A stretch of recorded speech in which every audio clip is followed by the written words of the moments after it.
Hey, what's happening, y'all? Long time no see. So as you can see, we are actually in a different space for this video.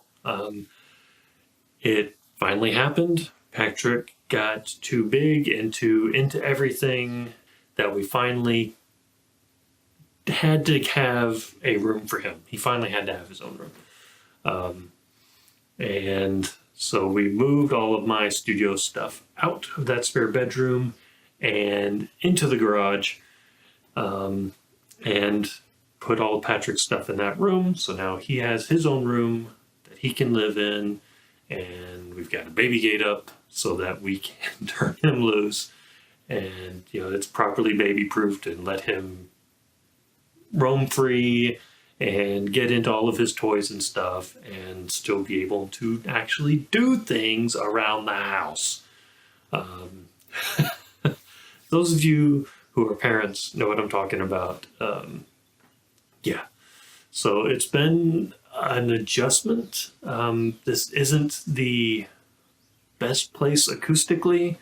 I did still put my speakers up and do still use them on occasion for, got the band together. We're still practicing. We've got about 5 songs that are pretty much locked in and ready. Maybe a few rough patches to iron out, but we're getting there. About ready to start maybe here in the next 2 or 3 months doing some open mic nights and some things like that, to start kind of shaking the rust off. So yeah, that's been going on. So there's been a lot of adjustments around here. Everything getting moved out to the garage, but also having to find space to put guitars because there's no way in heck I'm leaving all my nice instruments out here in the garage for stuff. Just no. So had to set up some area in the bedroom for that to take place and to have a place to leave those along with my tube amps, because during the summer the tube amps will be okay, they're used to heat, but when it starts getting cold again, I really don't want, and they'll be okay for the most part, but you've got to bring them inside and let them warm up to room temp before turning them on because you don't want to shatter those tubes. So lots of that stuff been thinking about, and kind of just making some impromptu recording spaces around the house. So I've got the garage, but it has some issues because we rent, so there's not a whole lot of treatment things that I can do aside from the usual. We've got my panels that are easily hangable in here just like they were in that room, but like I can't wall in the garage door. There's a lot of those things I just can't do in a rental space. So there are things that the garage works well for, and there are things that it doesn't. So mixing, doing some videos and things like that, doing MIDI work or recording direct in, the garage works great for. Doing some like closed mic recordings on really loud guitars, like really cranking the amp so I can roll that preamp gain back a little bit. That works pretty well out here, I've discovered. But like vocal recording, not so much. So then we also have my rolling rack that I've got another 18i20 in, as well as a little Behringer line mixer splitter.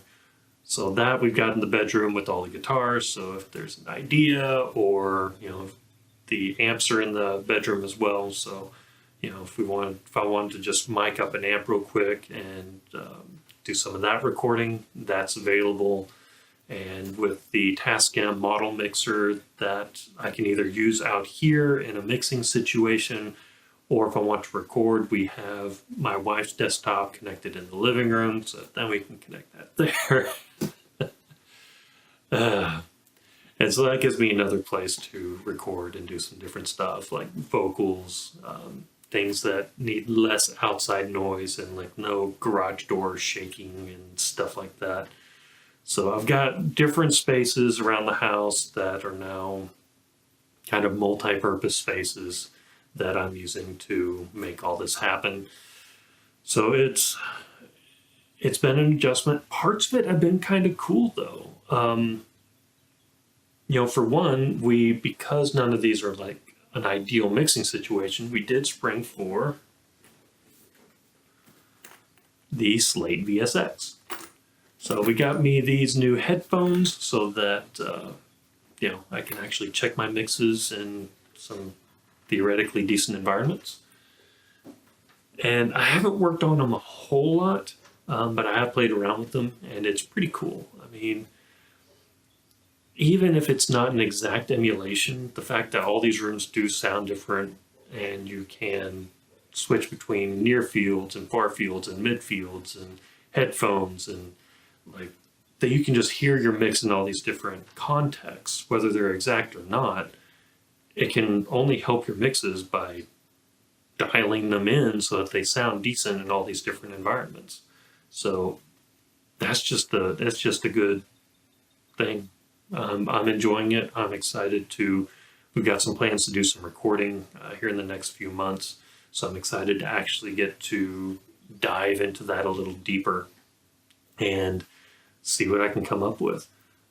Another cool thing about the relocation to the garage is you can't see it quite. It's over here, but I've got my PA speaker that we use for the band rehearsal over here as well. And so we've had a few practices over here with my MIDI drum kit. And it's been kind of cool using the model mixer, being able to run the MIDI drum kit to the computer via USB and trigger Steven Slate drums and use those samples, but then have that come through the PC return on Tascam Mixer and pump that out of the PA, and to use these really high quality samples instead of the sounds built into the electronic kit that I've just never been happy with. So that's been kind of cool. And while doing that, because it's all running through the DAW anyway, just recording it and recording full band practices and having those tracks to go back later. And so me and Crystal at some point are talking about sitting down and looking through the MIDI tracks that were recorded and going through and using that as like a writing tool and kind of talking about what she played versus what she thinks would sound better, what she would like to play, and using mouse clicks to kind of drag that around and make that happen and be able to hear it back in real time and use that as a writing tool for the drum parts. And then once she has a firm idea of like, okay, like I've been grooving with it and it sounded good, but now that I've pinpointed exactly what I want to play, and then going back and taking some equipment over to her place where her acoustic kit is and miking it up and doing some drum recording there, and then bringing that back, doing overdubs and making a full mix. So lots of stuff happening, and just trying to make the best out of the situation. It's not ideal, but still rocking and rolling, still trying to make the dream happen. And there are some cool things in the works. I do have some, at least one other video that I have filmed and am in the process of editing, that should be coming out here in the next few weeks, provided able to get time to work on it. So, that's one thing I wanted to make this video, kind of a vloggy thing, talking about the situation. And because of this change in situation, video and audio quality is going to fluctuate. It just is. I can tell you right now, I shot the next video I'm going to put out, which is taking my first guitar, my Ibanez GIO, and reworking it, putting in new electronics, putting in new pickups, putting in all sorts of stuff, and doing a comparison like before and after. So that's going to be a really cool video. But I can tell you, I've looked at the footage, it's bad. The audio quality of the recording of the guitar is good, so I went direct in on that and just used some amp sims. But the video quality using the webcam in this environment, and also using the webcam in that spare bedroom when it was the studio, while I was in the middle of changing everything and working on stuff, it's not good. I'm not really very happy with it, but I'm trying to force myself to not require everything to be perfect. or maybe not perfect, but to be easier on myself, because I tend to have an attitude of, I'm going to do this to the best of my ability, or I'm not going to do it at all. And if I maintain that attitude, especially with the kiddo being around to take up a lot of time and energy, I'm not going to get anything done. So it's been a mind shift for me. It's been a lot of struggle to kind of force myself to break out of that. And it's actually kind of required a sense of desperation of like wanting to create something, anything. And knowing that in order to create something, in order to create anything, I have to create something that is potentially less than what I could do. And it's disheartening to a point, but it's all good. It's part of the growing process. And, it's been a good learning challenge for me. So that's everything that's going on. Just be forewarned, the next few videos as I'm testing out things. This is a brand new camera angle and everything I'm testing out in the garage with some different things set. So as I work on this stuff, as I make adjustments, and as I try out new things, quality is going to get better, it's going to get worse, it's going to fluctuate and be all over the place. So just be aware of that. But it's cool. It's all part of the learning and growth process. But I'm going to wrap it up for this little vlog video. Just want to put that out there and get something out there since it's been so long.